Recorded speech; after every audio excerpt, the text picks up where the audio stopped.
me again, and this is the Radio City Freedom Exchange with me, Vijayalakshmi. And today I'm very excited to do this particular episode because we are going to look at the best of independent music in 2020 across languages, across genres, and who better than Anurag Tagat from the Rolling Stone magazine, Aastha Atray Banan from Sunday Midday, and Amit Gurbaxani, who is such a celebrated indie journalist, as we may say, joining me this afternoon. Firstly, thank you, lady and gentlemen, for doing this Thank you again. so much.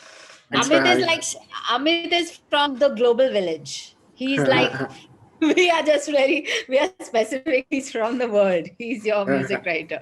Yeah. I am an independent journalist. Yeah.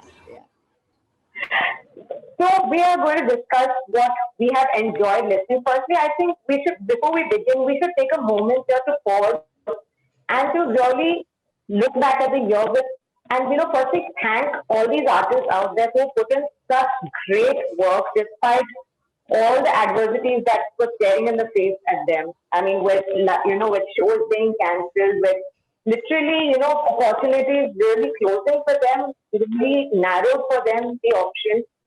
Still, look at the plethora of releases that we've had. Like I was like before we started this interview, I was telling all the panelists that like I'm kind of now dreading doing this because there's so much to be listed that we are kind of running the risk of missing out on so many notable mentions.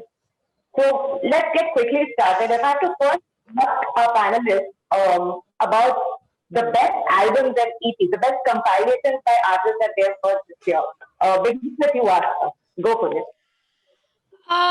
Very hard. I was also researching like yesterday and today, and I was just like, oh my God, like so many people came out with so much stuff. And I think what is commendable, I want to add to that thing is that they made a very unproductive year very productive. They sat at home and wrote about their experiences, and that is always best art comes out of like some experience that you've gone through, especially when it's not a good one. So I'm sure lots of them went through like mental health issues and money issues. Many shifted back home. We did many stories at MidDay about people who went back home and left Bombay, and many of those were musicians mostly, went back to their parents' house to live. So I think it's great that they used all that strife to create music. So for me, I heard this album by a Manipur artist. I think his name it's spelled Lojal, but it's called Loyal, I think. And the album is called Phase, which is about his mental health issues, and he went into depression, and he's written about it, and I really enjoyed it. Like I was shocked and surprised when I heard it that it's from India. I was like, oh my God.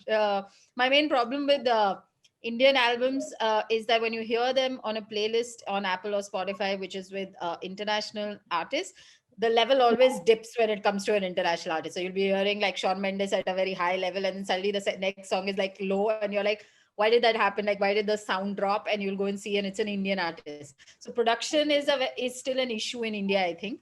So with him, I really liked his production. It maintains that quality and great lyrics, very dreamy, vibey sound. So I really liked him. Also, I loved Divine's album. Always great with production. Always, and I think this year he pushed his boundaries a little bit. He became more poppy and reggae, and I liked the whole album. Like there were songs like Scrap, and there's a song with Lisa, what's her name, Lisa Mishra, called Rider. I enjoyed all those songs. They were fun songs. It was a year you needed some thoda dancey songs also, na. So I liked Divine's Punya Pap a lot. And I think India is one of the only places in the world which still has a very rock scene happening. So I really liked Soulmates album, which came out this year. I have a huge crush on Tripti, girl crush. If you've seen her perform, she's like amazing. So just hearing that album is really fun, and it takes you back to college, and it's just very nostalgic with that whole rock vibe. So I think these three would be my three albums, which are very different from each other also in a way. One is very rock and retro, one is obviously rap and reggae, and one is completely electronica in a very dreamy vibe of its own. So I would say these three and albums. Anurag? Oh, for me, well, yeah, I mean, I would have also put Loyal's album in there. Like, Phase was definitely one for me, so definitely seconding that. And I sort of figured that like we would have some overlap for sure, like between the three Yeah. of us. Yeah. And I think even between like whatever Radio City is also like I think going ahead with like I'm sure there's like something that we all like universally agree on. Like I mean, for me, like I think it was Thermal and a Quarters album, A World Gone Mad. That I was heard. easily one of the like just like a very nice all encompassing album in terms of how the different styles that they've picked up on and how they're sort of very dexterous in the way they make music, but at the same time it's all so accessible with the vocal melodies and just with the themes that they sing about. And of course, like they say, I mean, everything that they're saying about how the world has gone mad is pretty much true. So and 2020 just sort of proved that. And this album came out just around the pandemic, in fact. So it's quite almost a little prescient. The other album that I liked was I think like I looked up some of the albums and turns out like at least three of them are technically from Bangalore bands. Like the other one is Diarchy from Bangalore as well, Bangalore Hyderabad. They're like a stoner duo of just like a guitarist and a drummer, and it's just excellent. Their album is called Split Fire, and I mostly specifically enjoyed that because it had a lot of like a lot of political commentary. If not directly, it was just very well weaved together in terms of how it was delivered, and definitely enjoyed like how they were sort of bringing in a little more intricacy, even though it's just two people. Like they just really explored a range on that album, so I enjoyed that one. And then I really liked this band from I think they're from Madhya Pradesh. I think they're from Bhopal. Kill Count. They were based in Pune, I think, most of them, but they're originally from Indore. So Kill Count again had like a really incredible death metal album called Conflict and Terror. I think the fun part was that they really own the fact that they're like a very cheeky death metal band, like because everything starts with the letter K there instead of C. So there's no like they love their K's all across the song titles. But more than that, it was just really nice to hear some really solid brutal death metal. Like it was just non-stop start to finish, like sort of a real rampage. And then in the heavy space, I also really liked the Girish and the Chronicles album, Rock the Highway, mostly because it felt like one of those albums that could have gone in the very cliched hard rock, heavy metal, hair metal space, with a lot of like just roomy choruses and like sing along kind of stuff. And it has all that. But the fun part is that they do more with it. And I think it's an hour plus, and surprisingly, like you don't hear a lot of metal bands who can hold your attention for an hour. So they do it quite well. They did it quite well with a lot of all kinds of styles and even a lot of modern stuff going on there. So it was nice to hear something quite refreshing in that space. And I guess you had mentioned compilation, so that had got me thinking about maybe picking a compilation that wasn't just like by one artist. So I liked what Azadi Records put out this year called Sounds of Resistance Volume 1. It was a huge list of some stuff that was previously released, but a lot of unreleased stuff from a lot of their newer artists, a lot of like collaborations, which were really fun and really shows that, like they're a label who really sticks by a lot of great talent, definitely. Amit. So yeah, like all of you mentioned, there's just been an incredible amount of music this year. And one of the things that I did this year was I actually compiled a database. I was pretty kind of diligent about this, where I actually put up this Google sheet. It's publicly available Google sheet of all the albums and EPs and singles. I mean, I try to do singles, but just singles are just too crazy. I mean, just too many. So I don't think the singles it's probably maybe 80% comprehensive, I'd like to say. But the albums, I think I've got about like 95% of them, at least the ones that we all know of, like within like, all of us covering the scene. And yeah, it's an incredible, the amount of music that came out this year. So I would say that I think we all need to sort of start our like picks with a slight disclaimer of saying that this is really our personal preferences. I mean, for instance, like you're not going to find a lot of metal or maybe a lot of electronic music in my picks, because obviously, I mean, these are the genres that certain genres that we all gravitate to and like, we like. And so, yeah, I mean, so are we doing albums and EPs or just albums? Albums and EPs. Oh, okay. So then there's a whole bunch. I mean, right at the top, I would say that Soulmates Give Love was really like, really, I think my pick of the year. It was really like the sort of comfort, that we all needed. And one of the things about it is that they're so consistent in everything that they do. And I think maybe also the fact that I think they were one of the few bands that I managed to catch live before this whole lockdown happened. So I actually saw them perform some of the songs live. And then when the album finally got released, I actually went back and listened to each of their albums again. I mean, they only have like, a few, even though they've been around like for so many years. And I realized that there's not one single filler song on any of their albums. I mean, there is like literally like every song on every album is like so strong on its own. On some albums you find that I could skip this song, but like there was absolutely nothing on this. And what I loved about this one was that they were also, for the first time in their career, they were like political. And I think that in this time, I think you're finally seeing, in this year especially, you saw the Indian independent scene is sort of infamous and notorious for being apolitical. You never really heard, like, say, 10 years ago, 5 years ago, you never really saw artists being political. And I think with the hip hop acts started coming in and they started being like so, their lyrics are so social politically driven that I think maybe that's had an influence on artists across other genres. But like, for the first time, Soulmate got political and in a very sort of subtly nice way. But so this album had that extra bit, but it had all the sort of blues rockers that we all love to hear live. It had some ballads, it had some instrumental tracks with like amazing solos, like everything you wanted on a Soulmate album, but also some new dimensions to them. And like, I think continuing on with that, yeah, I mean, I think I've been asking a bunch of journalists. I've been doing like a critics poll and asking people for their favorite albums, and I was amazed to find that most people also loved Give Love.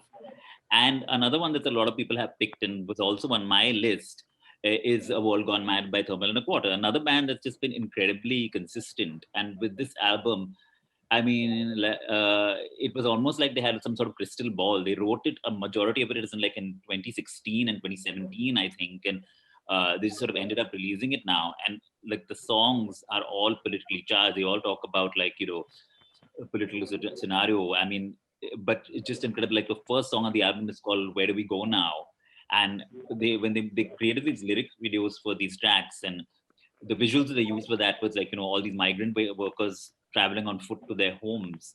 And, it's just one example of so many songs that are like on that album that really resonated with this time, even though they were written and recorded so long back. I mean, of course, everything that Thermal Quarter, it's these amazingly structured songs, but also the lyrical content and how there's a ballad called Stone Circle, which is about having like a really close-knit family of friends to sort of help pull you through the toughest times. And it's just stuff like that is incredible that how that album resonates with our times. Then a couple of other things that and speaking of political, actually, I just wanted to say that, in the beginning of the year, I realized that my sort of lens to which I was listening to stuff was slightly different.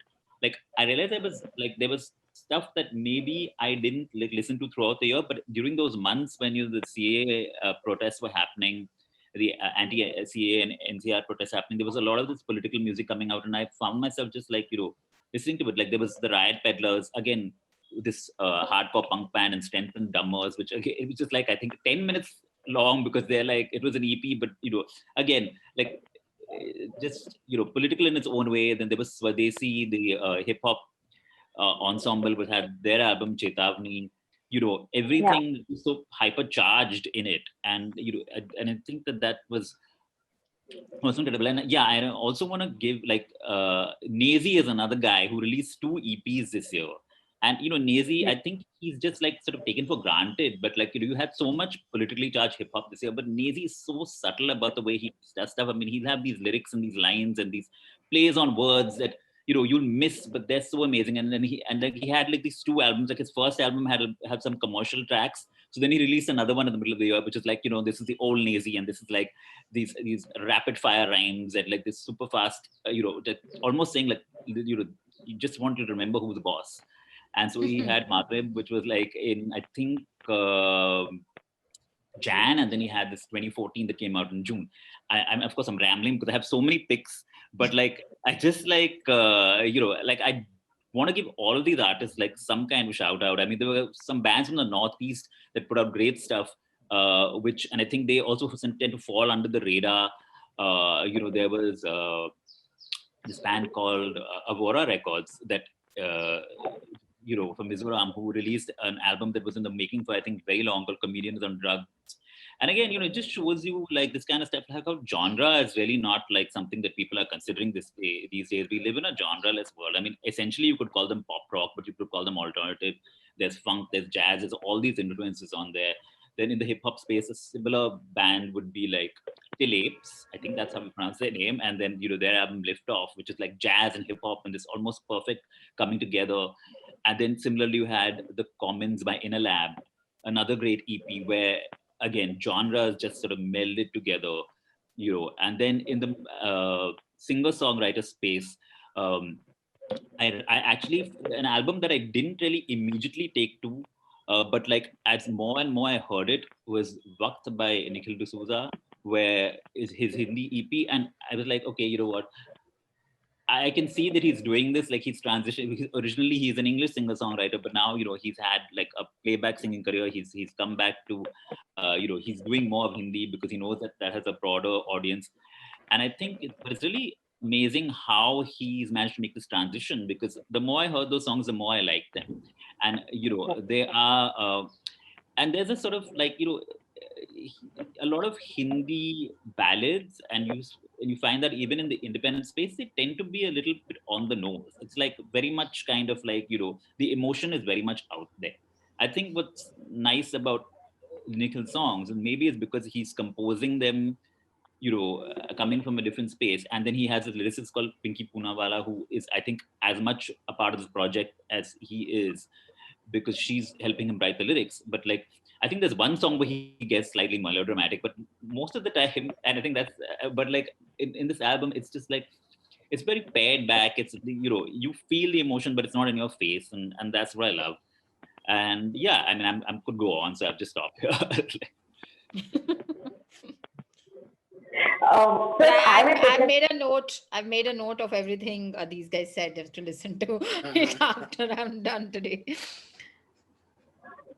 Yeah, so if I may pitch in my favorites, actually, undoubtedly for me, my favorite album of the year by every possible, benchmark would be Sameer Rafat's Amaj, because the songwriting, the resin, I mean, such beautiful lyrics. And, I could literally see it on his Instagram story that, like Amit rightly said, that in an album, you feel like, oh, you should skip this song. Or you feel like, okay, maybe the song is not really working so much, I can give it, I can pick out my favorites. But with Amaj, everyone had, all the songs, everyone had a favorite. Whether it was Khat, whether it was Amaj, whether it was Tasalli. And each and every song's lyrics was so well written, especially the way, I think one of the tracks that was filmed in Varanasi. So, the way the music video also was shot of that song. Yeah, Joby. I don't know. Yeah. Yes, thank you, Anurag. I think it's a very, very immersive experience. I've never felt anything like that with an indie artist in a long, long time. I think the last time I remember an album did that to me, or an EP did that to me, was Prateek Kuhad's Goldman. And I think after that, I think this comes a close second to that. Then again at number 2, I think I'll stick with Aastha's number 2, which was Divine's Punya Pa. But then I also want to mention Kohinoor here. In a way, this truly has been Divine's, coming of age moment in terms of his performance as an artist. And what a joy to see him now travel all the way to Times Square and feature on the billboard there. I think it's a moment of great recognition for him somewhere. And again, at number three, I think I would stick with what Amit chose, which was what, because like he rightly said, someone who's predominantly performed in English, now for him to make that shift to Hindi, I think Amit, from where what I think is part of it came because of the fact that Sitare, which released last year, it released a really great reception. A lot of people really liked that song, so maybe that was what propelled him to make this EP in Hindi. Maybe that's what made him make this choice. Uh, I could, I mean, this is what I personally feel. Then there was Banat's album, For the Child in You, which I thought was a very, very confident album from someone who is fairly young. Um, For the Child in You and Flish, actually. So some great songs in that album, which I genuinely like. So yes, these were my picks. But of course, even the 17-year-old Kiara Khetri who just released 4 a.m. I think it's really, you know, it's enriched with such maturity for someone who's just 70. So it's beautiful, just the songs in that particular EP. So yes. Moving on, if I have to ask you people to pick out the singers, I'm sure we can just keep throwing all songs at each other. This could possibly be a recommendation section going out right now. But if I have to quickly ask like 5 songs that you can immediately recollect, Aastha again once again. Start with. Immediately. So Mirchi would be one of the songs that I really like this year. Also because, you are always looking for something upbeat this year. So it was fun. It was like, you could dance to it, and it was nice to hear. Then I heard Nishchay Parikh's Pardo. I think as Nishu he has released it. I really liked it. And I've never heard him singing in Hindi. So I really liked that song. I like Nishchay Parikh as a, as a band as well. So I really like that. I discovered When Chai Met Toast. I had never heard them properly, thanks to When We Feel Young, and I have just been putting them on loop. All their old albums, I've been hearing them. So I really like them, and they do remind me a lot of Crash. What is the band's name? The band that sang Dave Matthews Band. Dave Matthews Band. They do remind me a lot of Dave Matthews Band, but they have their own identity as well, I feel, and I really enjoy listening to them. So When Chai Met Toast, if we start with When We Feel Young, I think people will want to go and listen to all their other songs as well. I also like Dhruv Vishwanath's Dear Madeline. I think he released a couple of singles after that. And I have met him, and I remember he came to the MidDay office to do a little concert. And he's just, I think, the different kind of genius. I mean, where do you find people like him? His guitar skills and songwriting skills, they're just, they're very different. I really admire him. And I think he's totally one person who can make it internationally from India as well. So I also liked Tejas's The Bombay Doors because I like what it's trying to accomplish. It's like it's doing a lot of things. So he's trying to, do a sound which is very like LA, and so I like what he's trying to do. And I think an effort is also a good thing. And I really liked some song called the Mer Song by Shilpa Natarajan, which is, I didn't even know something like Toytronica existed. Like you use toy instruments to make music. Now, I mean, that ingenuity of it is itself like, what? People are doing this in India. People are doing this in, like, I think she's in Chennai. People are doing this in Chennai. It really makes me like very proud that, so many people are trying so many things all over India. It's amazing. So I really liked her song as well. So those would be my top picks for singles. What do you think the song's name is? Mer Song, MER, like a mermaid. So I think in the song it's like there's a mermaid in the video. So it's a Mer Song by Shilpa Natarajan. That's what her name is. Yeah. Wow. I think, while we discuss all these recommendations, all our singers, I think we should all be making mental notes of the ones we haven't heard yet. Yeah, completely. Yeah. I just before I go, I know Arman Malik is not indie, but I do think that he deserves a mention for just doing what he did, which was sing in English this year. And all his songs are very Charlie Puth in their feel. I think he loves Charlie Puth, so they're very Charlie Puth. But I I still think that he did a good job. I didn't know that I was hearing his song because my playlist was playing and suddenly he's singing and I was just like, oh, it's a nice poppy happy song, and I thought it would be Charlie Puth or Shawn Mendes, and then I went and saw there was Arman. So the good thing was that he didn't sound like an Indian artist trying to sing English. He just sounded like an international artist. So obviously it has to do a lot of with his songwriting, which another Bombay girl, Natanya Lalwani, has written his songs for him. She's in LA. So it's a lot to do with that and the fact that it was produced in LA. But I think we should give him a shout out. I mean, going from Bollywood to mainstream like English pop is amazing. It's quite cool. Yeah, absolutely. Anurag? Yeah, for me it was quite a range of stuff, I guess. Like I really enjoyed like Asta mentioned, like I really enjoyed Dhruv Vishwanath, everything he put out this year. Like I think he put out like 5 or 6 singles this year, and each of them really showcased like quite a range. I mean, she mentioned Dear Madeline, right? Like, and I Yeah, really yeah. liked like Carrie, like that was, and even the most recent one that he released, The Mountain King, it was really quite nice. Like just to see him grow in the way he has.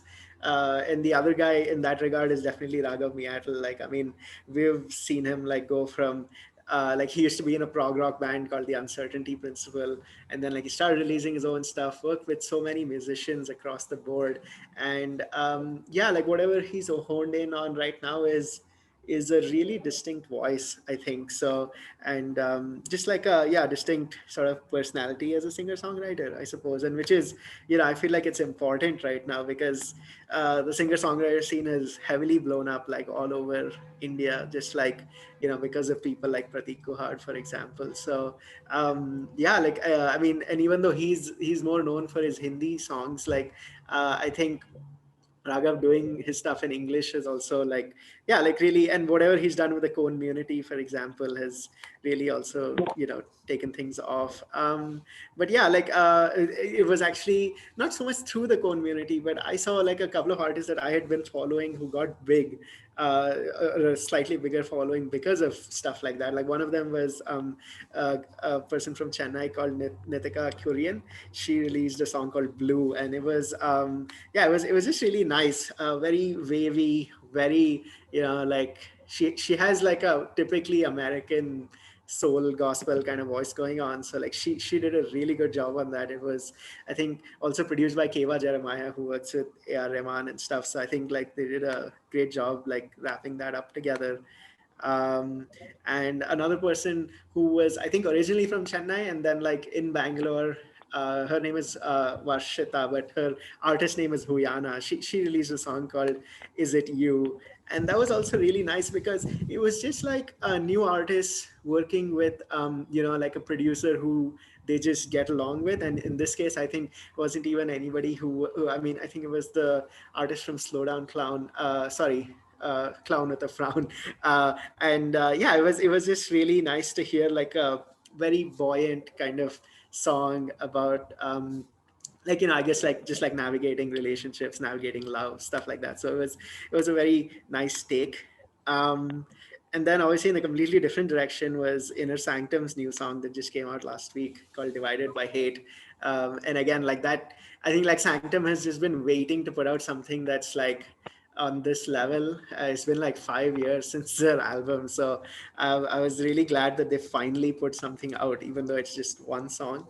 But yeah, it was just a really great song. It was Gaurav Basu, the vocalist, was doing some really different stuff as a vocalist on this one, like a lot of layers, a lot of low growls, and mostly like like yeah, it was just a very what you expect from metal bands to do, which is to be political in the way they always are. So yeah, they just did a really great job of that. And I'm also gonna say Sumit Roy from Delhi, he had a song with Dub Sharma called Bari Hamari, which was a really great track as well. Just very, again, like very political, not afraid to call things out. And the production was incredible again, because Dub Sharma, I think what he did with Gully Boy and like what he's doing there from there on has been quite great for sure.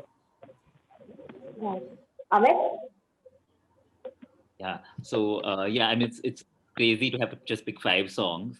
But I think that one of the way that I sort of did this was I just looked at my Spotify most played, and I sort of got my answer for what my top song of the year, it turns out, is Wonder by Karan Kanchan and Ramya Puthuri. And this song, I don't know, I just like, it's my jam because like I just heard it so many times and it just appeals to me. And I'm like a sucker for synth pop. So Yeah. I mean, this song again, like it just traverses through some multiple genres. I mean, you know, you have Ramya, who's like really got the soul R&B vibe, and then you have Karan, who's really like known for hip hop production. This was like his doing like almost a disco soul song, and it's just so great. And like even the lyrics, I mean, it talks about, you know, sort of again relationship issues, but like I mean, I like this sort of like this whole crying on the dance floor vibe, which is essentially I think where, you know, you talk about like, you know, sad things, but like in up tempo music. And yeah, I mean, also it's funny how we have all mentioned Dhruv Vishwanath and we've all chosen different songs because like he just put out so much, but the song of his that I really like was Wildfire. And again, Yeah. it's just everything that he does so well. You know, the guitar, the vocals, the production. You know, this is like this finger snappy kind of, song, and it just I felt it sort of stood out a little bit from everything else that he's done, which is, you know, sometimes it's a little like it's not so ballady-ish as the rest of his stuff, and I think that really appealed to me. Similarly, like I think songs that really spoke of, you know, larger issues, I think automatically just, you know, resonate, and I think you remember them a little more than everything else that you heard. Like one of the songs that really made a big impact for me, and I thought was a great song, was "Wo Hum Nahi" by Ankur Tiwari, that came out again during the CA protests.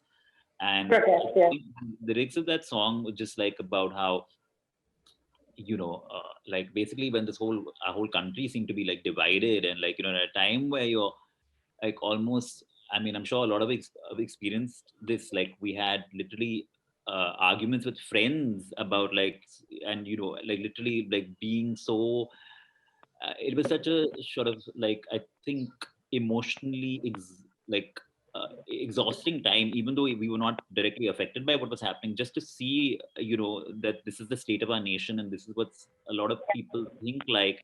And you know, people, our friends, I mean, people that we've grown up with, people who we think share our value system. And I think this song sort of like really, I mean, he was saying stuff that like we all wanted to say, you know. And yeah, it's just an amazing song. Similarly, Raghav Meattle's City Life, you know, was again another song that really, I think, just like I heard it throughout the year. And you know, it talks about sort of this sense of apathy that we all have in big cities. And I don't think any one of us I mean, I think all of us live in big cities, and we all, you know, we can definitely identify with the lyrics and how it's difficult. I mean, you don't really, sometimes you don't have a choice to be the way you are, to sort of live your life the way, you know, you have to live it in this, you know, crowded capitalistic world. And you know, and I think City Life really talks about that, and it's a great song, great composition. uh, the last song on my list was actually one that directly sort of addressed the pandemic. Was Abdin Mek, sort of like another guy who sort of was kind of discovered by many on Raghav's community Instagram live sessions.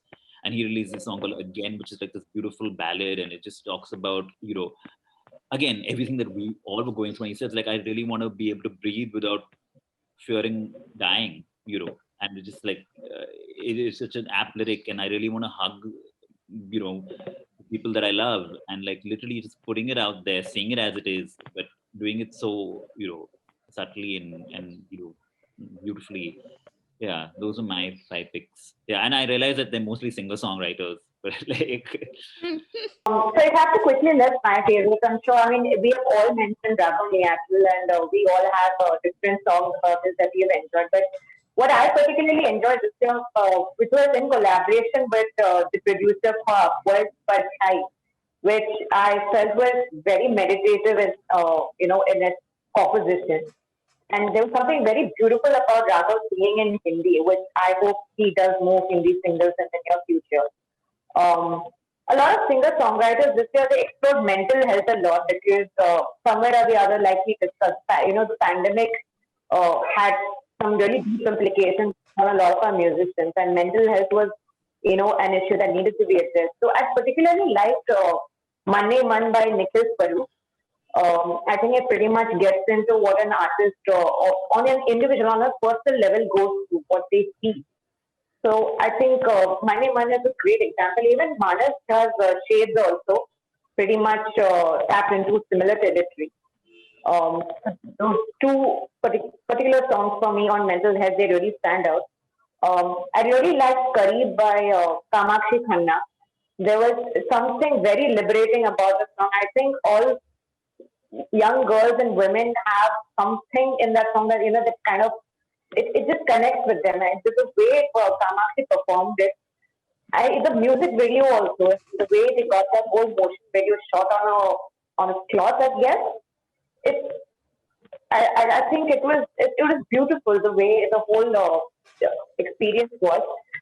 We can't deny Prateek Kuhad's Kasoor, which I think Amit, you wrote about how it hit over 1 million streams on Apple Music, within a week of its release, and how it climbed up to the top, the topmost position in the Apple Top 100. Yeah, I think it got. I think it was on YouTube, the 1 million Yeah. streams. But yeah. I mean, crazy success. I wonder though whether like we can count now, like Prateek indie, and like I don't know whether Divine is like indie anymore. Like now that he's trying to like mass appeal, which is part of Universal. And yeah, I mean, to be fair to him, Punya Pap is an impressive album. I mean, for a second album to come up so soon after the first, and that he is just like, I think, incredible with wordplay. And I think that we've had so many like hip hop, amazing new hip hop acts come, but like Divine and Nazy, like they just keep like upping their game. And I love that about them. And like, yeah, like Asa said, like Divine's trying like different things on this album. And I think that he's sort of getting that balance better. Like, how can I be commercial, but can I still be like cool, I mean, and I think Yeah. that balance is something that he is getting better with every release. Yeah. I wanted to add about Raghav. I feel that Raghav is a very good example of being a good songwriter, but also being a great hustler as a musician. I mean, वो बहुत चीजें try करता है. It's like there'll be a funny meme. There will be that thing about Ratan Tata and him looking the same. There will be like the lives but so I think I spoke to him for a story, and he was just like he used this time at home to also connect with his audience, and he became more himself on Instagram. Like he became more goofy and he became more fun, and he saw that translate into his streams, and he saw it translate into his following. I think Amit, you did a piece about how Raghav saw such a big a Yeah, he saw hike some in his 900% jump in like Spotify in streams. his Yeah. तो वो hustling से आता है वो. It is like कि अच्छा, I don't have a gig to do, but I will do everything else to reach out to you, Yeah. and that's really like admirable. And it's also, I think, everybody should learn from him, all musicians Yeah. in that. I think he and Hanita Mamri have been like incredible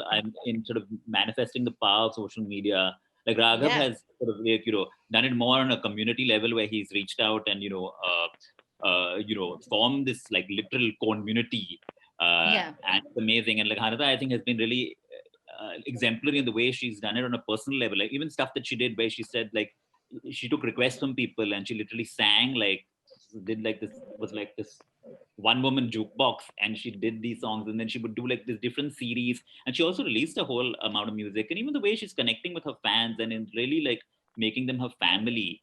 And I think Yeah. they have sort of like now they've called themselves the honeybees, which I think is Oh, really wow. That's amazing. it's a nice Yeah. way to sort of describe a family. Because after this year is ended, you will remember the people you saw on social media, because we spent most of our time on social Yeah. media. So Yeah. at the end of 2020, you will remember them. Even if you got tired of them after a while, you will remember them. Yeah, like but a I Yash Raj for the bikini shoot or whatever he exactly. did, you will Yeah. remember him because he was Yeah. everywhere. So it Right. matters. Yeah, and it also matters that they did it differently, right? I mean, you had artists who were going live every single day and just performing, but that's Yeah. not the same. I mean, you have to sort of, that's like these guys took the effort to do more, and like, you know, it wasn't just about their music, it was about them literally forming a connection. And I think that's what people remember, right? Yeah. Yeah, and I feel like in fact what he said, like it was as if like they'd already got the music part down, right? Like, like they were pretty consistent with what they were doing musically, and they knew that what they were gonna do, what they were gonna put out was gonna get like, was gonna be good quality wise. So I guess they worked on the fact that they need to get more listeners, I suppose. So yeah, I think everybody did quite some hustling on that front. Yeah. It's interesting that we actually picked this topic. We kind of raised a discussion on this, which is the fact that let's just shift from our agenda a little bit. If you look at Yashraj Mukhate, I mean, if you were to just interview him as an artist, he would also say that okay, as just another musician on the block trying to make my presence felt. But he did these 1 minute or using random dialogue or using random popular songs, and now he has a fan base of over 2 million people on Instagram. So, do you think now that's like the new trend that most musicians will look at, going taking that route if they want to reach out to a larger audience? Yashraj though doesn't even have time for an interview. I messaged him and he said, I'm working on something. Will you connect with me later? I was like, yeah, later nahi hone wala hai. But like to refuse an interview is also like, you are freaking mad with work. So, I mean, I think what he's done is amazing because that's not really music that you and I will listen to. It's Yeah. not like something I'm going to listen, I'm going to sit and play it in my earphones. I'm not going to do that. But Hmm. it does get stuck in your head, right? It is stuck in your head. It became like Yeah. a anthem. And I think innovation is a very important thing. How did he get did he get attention towards himself is through his innovation skills. That Yeah. kabhi socha hi nahi tha ki that there was something like that existed and that could be put together, and it wasn't completely bad on your ears. So here was something that he tried, which was not something that you couldn't hear ki, oh my god, it's so bad I can't hear it. You could hear it. So, and he's got more jobs thanks to that. He's got, I mean, I think he made a anthem for ISL or something after that, and he's got a lot of work thanks to that. So I think you have to give it to him for his experimenting and innovation skills. So how to get noticed is, I mean, you might not remember Bikini Shoot by the end of next year, but it's not a classic, but it did the job. So I think if people want to get noticed, it's not bad to innovate thoda sa.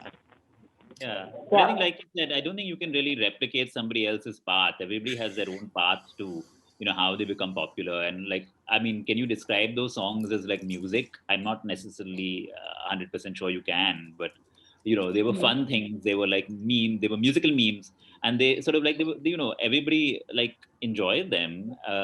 But they're not like songs, right? And I They're think not, it'll be yeah. interesting to see whether he starts releasing his own stuff, and this can be like a stepping stone to actually him composing his own material, and like getting, now he has the name recognition, and now how he uses that will be really interesting to see, because he was obviously a talented composer, because the stuff that he did, like Asa said, I mean, it wasn't cringe pop, it was just stuff that it was funny, but also like, it was like catchy, and it was like this sort of these earworms that you also like, they got stuck in your head, right? I mean, it wasn't just about like the funny factor, it was also that he has the ear, and now where he takes that, I think that'll be interesting. So I don't think like a upcoming musician can like now sit okay and think, okay, now can I make like hunt for memes and like try and like create their own Right. version of that. That's not going to work. What is Right. going to work is, I think, like we said, innovative ways of building a fan base, whether it's forming an online community, whether it's going down this sort of meme route, or it's trying something brand new that we haven't seen, which I'm sure we will see in the next year. Yeah, it was essentially music as entertainment. I think like that's pretty much why like it succeeded, and why even this guy Anshuman, who said With the how to make a Ritwik song thing. like Yeah, Ritviz. Yeah, yeah. like it was just it was all offering like music as entertainment. It was all a little bit of fun, obviously lighthearted fun, I suppose. Even Ritviz was in on that. So it was, yeah, I think like at a time, especially when TikTok went away, like like it felt like, yeah, people found their own little ways to keep it entertaining. So yeah, I think that's where that came from, I feel. And of course, like once one sort of way of like TikTok, for example, once that kind of medium has been replaced or just taken away and all those kind of things, like there are always other things that musicians will innovate to do. So hopefully, yeah, there'll be more of that in 2021. For the breakthrough talents that y'all discovered, some of the young emerging artists that y'all managed to, discover during this month of lull that we had. I actually do like these Bombay girls called Symmetry, which is Ria and Simran. They came out with their singles this year. I like them because they're very fresh faced, dance great.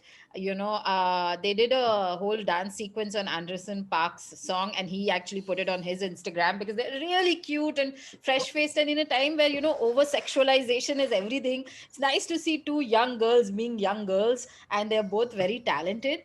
Can sing great. I think one of them was selected for Simon Cowell's new pop band, which never happened. And he came to India and selected a couple of people, but I don't think it worked out eventually.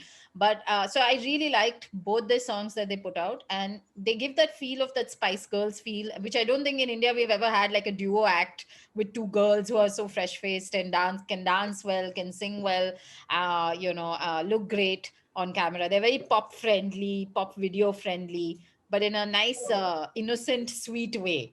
So I like that about them. And their father actually, composed Zaban Sabhal Ke wala single. Zaban Sabhal Ke, that song. His father, like father and mother are both musical. So it's nice that, they come out of family like that. Mummy, I think their mom sings across the city. Melanie Dougal, her name is. So I like that. I also like the Kashmiri singer Rahi. I really liked his voice. I liked the videos that they made. They made a drone video in Kashmir, which was very beautiful. What I heard about him was that he doesn't want to do anything commercial, doesn't want any brand endorsements. So that's very nice to hear about a new, he wants to keep true to his roots or something like that. So I liked his voice. I liked that mellow feeling that his songs give you. And I think you mentioned Banat's Flish. I found that very different and very refreshing to see something come out like that. And especially that she writes on piano. I really liked the whole piano feel. Most of our singer songwriters write on guitar. So to see something different, I remember the last time the piano thing that hit was that girl from UK who did a song called Everyone Dances to Techno. What was that song? Dot. Everybody loves Yeah. techno. Dot. Everybody dances Yeah. to techno. Yeah, Dot. And she did it on piano, and we all went crazy over that. So I think it's nice to hear a piano. So I really liked Banat's album as well. Yeah. Those three would stand out for me. Anurag? Oh, for me, I'm gonna, yeah, I mean, like, I found like a huge volume of, like music, mostly through people writing to me. I joined Instagram this year, so a lot of people started hitting me up there. I guess people who were like too young to be on Facebook. So once I joined Instagram, they started writing to me there. But yeah, it was really nice to sort of get access to more music. One of them was this 16-year-old producer from Varanasi whose name is Satyansh, and it was really incredible that like he basically, I think he was he wrote to me on the basis of the fact that Ritwiz was doing a live session and he played one of his songs on that live session, and it was really interesting to get a pre sort of like preview of that song, and then when it came out, like, it really blew up. So yeah, like, I really like what Satyansh is doing. Like, he's 16 and he was just like, yeah, like, really don't want to go to school anymore and stuff like that. So it's good to see that they're like they're very focused on like what they want to do with music. And one of the other artists that I really liked from the heavy music space was Sarfad, who are these guys from Bombay, very like very Their like literal shape name is shifting. Sarfad. Their Yeah, literal name is Sarfad. Okay. yeah. It's Amazing. yeah, and as the name suggests, it's very like aggro, very like I'm gonna say like modern metal influence, very chaotic, and but also with like they get into all these detours with like drum and bass or like like hip hop and stuff like that. So I really like when artists can do that and still sort of like they seem to borrow from like say the angry parts of hip hop and put that into it, or the angsty parts of like jungle music and like put that into metal, which is like, yeah, it's really refreshing to hear. And unfortunately, because of the pandemic, they didn't really get to perform anywhere this year, but hopefully they'll be out somewhere soon. One of the bands that I did see that thankfully got to perform somewhere was Serpents of Pakangba, which is Vishal J Singh's band with Aruna Jade and Fideli and Manas Chowdhury. So yeah, it was just a really cool band and we saw them at Control Alt Delete earlier this year, which seems like a really long time ago. But yeah, like it was one of those really next level performances. And then soon enough, the album also released, the self-titled album, and it just it was nice to see Vishal do another project, except this time like he could sort of successfully translate it into a stage sound. And it was quite a show, to be honest, and I think that's what helped me like categorize them as sort of like a breakout artist. And yeah, apart from that, I guess I'm gonna also say Hanuman Kind. I think like his first EP technically came out at the end of 2019, and then he played Weekender and did all those things. But I feel like he's just been sort of like leveling up through 2020 as well. Like just if not through like so much through gigs, like he did a bunch of things. Like he fronts Still Apes as well. So like he's got multiple projects now, and just a really nice flow with like what he does, and a very distinctly Indian like identity in his lyrics, which is always cool to see. So yeah. I want to specifically, I think, highlight a bunch of female artists, because I think we saw a bunch of female artists this year, and there's such a huge gender imbalance in this indie scene that I'm glad these artists are helping redress that. You mentioned Kiara Chetri, who's again like a teenager, and then there are a couple other teenagers who also released really impressive records.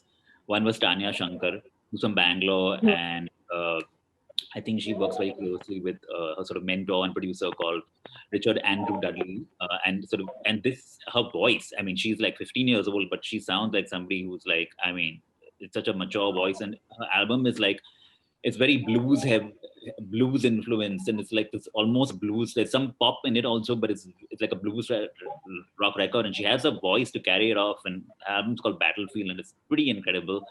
I think she's definitely somebody to watch. The other sort of teenage female artist that I really like was Rudy Mukta, who's again very active on Instagram and doing stuff. And she released this sort of like lo-fi bedroom pop album that she self-produced on her iPad, written, composed, everything. And it's like this, R&B pop space, and like amazing, just like so impressive for somebody so young. Speaking of bedroom producers, there's another artist called PB who just uses her initials, and she again released this album, EP really, called Head and Heart. Again, it's just as singer-songwriters tend to do about relationships, but like doing it in a way that you can really identify with what she's singing about. Then there was Banat, like you guys, I think Asa, both of you mentioned, I think, right? And like just amazing. She reminds me of Kate Bush, and Kate Bush, is just this incredible performer, this avant-garde kind of like cerebral, somebody who's done stuff that nobody's ever done before. And like Banat has never even heard Kate Bush. I was like, oh, this is, and like I don't, I because Kate Bush is our generation. Yeah, Kate and like Bush is people like, young, and it's just like, heard. no, I haven't heard her. And like, but like there's so much that like I never heard of her, and like there's stuff that the fact that she comes from a, like she studied like I think she's just, she comes from both the Indian training and Western training. Like so her singing, and like she's got this high soprano voice. She composes on the piano, like you guys said, but like. So she, like, the way it comes together is almost like this classical pop hybrid, and it's just so much stuff happening. And just like her songs, like she doesn't care for like a chorus verse structure, which is so different from like every other singer-songwriter out there. Like, and her music is so complex, which is I think so distinct and like impressive for somebody so young. couple of guys that I do want to sort of, also mention is Anchit Maggie. I think it's, yeah, you pronounce the second name. I think it's Maggie, but like it's Magee. And he again was, I think, somebody who I first saw, I think, on Raghav's community shows. But he sings in both Hindi and English, and then he released an English song. But his first Hindi single like got over 1 million plays on Spotify. And it was just amazing. And then, but like he also released this other song called Hale Dil, which didn't do so well. But I really like that song. It almost gave me this like Arijit Singh vibe. And like, that like somebody again, like, so you can see that he has the ability to almost like be like across, like do everything. And I think that he's got a really bright future ahead. And there was also Dhruv Kapoor, another singer-songwriter, English singer-songwriter, who also released another heartbreak record. But again, like it's slightly reminiscent of Prateek Kuhad, from Prateek's like first album, and somebody who, again, I think is one to watch. Yeah, these would be my picks. These debut songs are always about heartbreak. Yeah, his album that's when you have to get it out. Yeah, Heartbreak Paradise. I mean, so I think that gives you an idea of what to expect. Yeah, I think it's like after Adele made 19 and 21, we are all Adele all over the world. It's nice. I think we've always all been Adele. Adele's. For this generation. Well, how old is she now? I'm waiting for a 25 or a 26, whatever it is. Well, I think her next album will be called 30. It was already released. Losing 30 kgs also. She lost also. Okay, this is a different conversation now. So, Vijayalakshmi, please take over. Yeah. And tell us your acts to watch out for. Yes. Actually, since you rightly mentioned, Amit, that we should we should tip off our hats to more, women musicians in the country. And I think, going forward, taking it forward, I have to mention Bangalore's Fridha D'Souza. She's a young student. She's from Bangalore basically, but she's studying in Bangalore, and she's had a great year. I really love her. She's released a song recently, but the first song that she sent to me was New.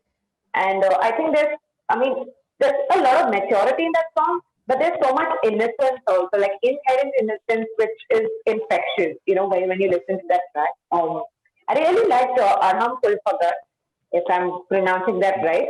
He's from Guwahati, but he's based here in Mumbai. And his song Make It All Right, there's a very, it has a very easygoing vibe about it, but it's also very lyrically and sonically rich, I feel, to a huge extent. Then I just recently discovered this young girl. She's a student in Hyderabad only. So she basically originates from Jaipur, Saleha Patwala, and she just released her first track, Kismat. And again, she's released another track somewhere around last week, which I have to still hear, take a good amount of time and hear it at leisure. But I really like her first track, Kismat. There is, even though there's a little bit of mainstream aesthetic in the song, there is a sense of individuality in the way it's written and the way it's composed. So I'd like to see more from these people. There's Siddhant Mitra, who released 2 singles, Roothe Hue and Iskadar. Iskadar had a very Mohit Chauhan kind of vibe. Like if you have heard Mohit Chauhan's Abhi Kuch Dino Se. So Iskadar had a very similar vibe to that song. But I really liked the way it played. It was fun. It was peppy. It's something that you'd want to hear, even though, like Aastha rightly pointed out, even though all these young kids are only writing about love, but I feel there is a certain level of maturity even for that age. Like most of us at that distance bring ourselves to write a decent paragraph about things that matter to us back then. I don't think we felt these range of emotions at 15. we were very childish, I think. I think kids today are quite grown up and they can articulate it much better. Yeah, and also, did you see he has these amazing music videos? He's working with a lot of illustrators, and the music videos of both Roothe Hue and Iskadar, they're really nice. And I think that he's just he's really keeping an eye out for good artists, and which a lot of musicians did this year because they couldn't actually go out and shoot videos. They went and worked with a lot of did a lot of animated music videos, and that's been kind of a nice fallout of this whole, crappy situation. But do you think these young singer-songwriters are able to display that kind of maturity in their songwriting and compositions because they have a lot of access to, the state-of-art production and technology around them, and B, it's also because we are living in a day and age where we're not shy about addressing a lot of issues. But back then, there were still reservations. Like we would not talk about LGBTQ or about sex or about body issues back then, like say even 10 years back from today. I don't think so. Conversations were still out there in the open. I think today, like we have an Aranya Johar who goes and recites poems about brown skin issues, or she actually says that yes, I have had discussions with my parents at the dinner table about sex and about age. So I think maybe that's why today's singer songwriters are able to display that kind of maturity in their Yeah. composition. Yeah, and you can't discount the fact that today's kids have to grow up faster than we did, So, like we were able to sort of like, we were relatively shielded, I Thank guess. God.